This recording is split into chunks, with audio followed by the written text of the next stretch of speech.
Selamat malam saudara-saudari yang terkasih. Sebelum tidur malam ini, saya Yvette Dingarsi akan berbagi renungan dari Pendeta Dr. Erastus Sabdono yang kali ini berjudul Kehidupan dengan Spirit Yesus. Orang percaya tidak boleh menutup pintu terhadap kemungkinan Roh Kudus menyingkapkan kebenaran-kebenaran terkait pengajaran mengenai berbagai pokok dalam Alkitab yang lebih kontekstual untuk kebutuhan orang percaya zaman ini. Tentu saja, pandangan para teolog terdahulu dan hasil keputusan konsili-konsili menjadi inspirasi, acuan, dan salah satu sumber pertimbangan yang sangat berharga. Tetapi bagaimanapun, Alkitab adalah narasumber utama dari seluruh kebenaran yang dirumuskan dengan kalimat. Dengan demikian, orang percaya harus mengadakan eksplorasi tiada henti terhadap Alkitab mengenai berbagai pokok ajaran di dalam Alkitab, tentu dalam kaidah hermeneutik dan eksegesis yang baik. Fakta yang kita dapat temui hari ini, sebagian gereja dan para teolog telah memarkir secara permanen pemahaman mereka dan pemahaman jemaat yang mereka ajar dengan pandangan doktrin dan ajaran para teolog masa lalu, serta keputusan-keputusan konsili. Mereka sudah merasa cukup puas dengan doktrin dari berbagai pokok dalam Alkitab yang sudah mereka warisi dari para pendahulu, termasuk keputusan-keputusan konsili-konsili, tanpa menyelidiki sendiri Alkitab secara sungguh-sungguh dengan berbagai sarana dan fasilitas yang sangat lengkap hari ini, yang jauh lebih lengkap dari fasilitas yang ada pada zaman dahulu.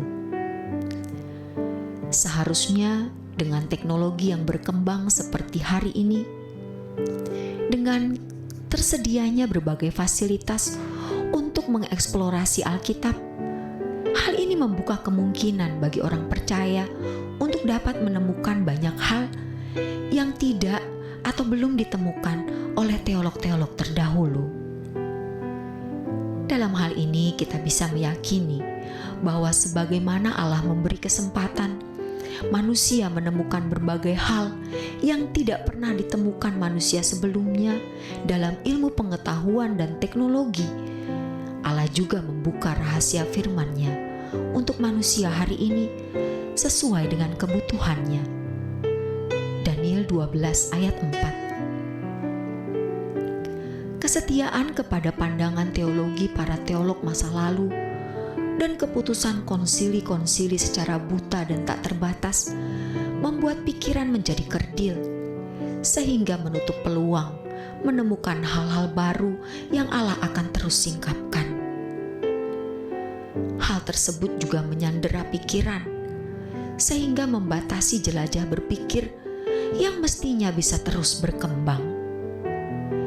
Bukan tidak mungkin kesetiaan kepada pandangan teologi para teolog dan keputusan konsili-konsili secara tidak terbatas menjadi tindakan membatasi atau merusak kesetiaan kepada Allah yang hidup, yang mestinya orang percaya selalu berinteraksi dengan tiada batas. Biasanya, orang-orang yang menaruh kesetiaan kepada gereja secara tidak terbatas menjadi orang Kristen yang legalistis, beragama secara terformat kaku, dan bersifat liturgis. Artinya, selalu harus dalam tatanan tertentu dalam bertuhan, sehingga mereka tidak memiliki pengalaman secara nyata dengan Allah yang hidup. Hal ini menunjukkan bahwa mereka terjebak dalam kehidupan Kristiani Allah dalam fantasi. Allah hanya dinalar, bukan dialami secara real atau nyata. Gereja-gereja yang dipimpin oleh pemimpin-pemimpin yang hanya mengenal Allah dari ruangan akademis seminari atau sekolah tinggi teologi biasanya menciptakan atmosfer suasana seperti tersebut di atas dalam kegiatan gereja. Mereka bisa belajar Alkitab dari berbagai perspektif, seperti bahasa atau linguistik, latar belakang sejarah, transmisi tekstual, dan lain sebagainya. Tetapi mereka belum tentu atau pada umumnya tidak mengenal Allah secara pribadi dalam interaksi nyata. Mereka mengenal Allah hanya dalam nalar yang diolah secara maksimal, sehingga mereka bisa menulis banyak buku yang memuat format-format sistematika teologi yang kelihatannya argumentatif dan alkitabiah, tetapi mereka tidak mencapai pikiran dan perasaan Allah yang mestinya mencengkeram hidup mereka. Mereka bisa melakukan pekerjaan misi, tetapi mereka lebih membawa doktrin daripada pribadi Yesus yang benar-benar dialami dalam kehidupan manusia. Mereka bisa dilahirkan dan dibangun, tetapi kehidupan dengan Spirit Kristus gagal dihidupkan. Dengan terpaku pada doktrin dan ajaran-ajaran teolog masa lalu, mereka telah menutup pintu atau mempersempit ruangan untuk mengalami Tuhan secara nyata dalam konteks zaman ini. Memang hal pergaulan pribadi dengan Allah membawa seseorang ke ranah subjektivitas.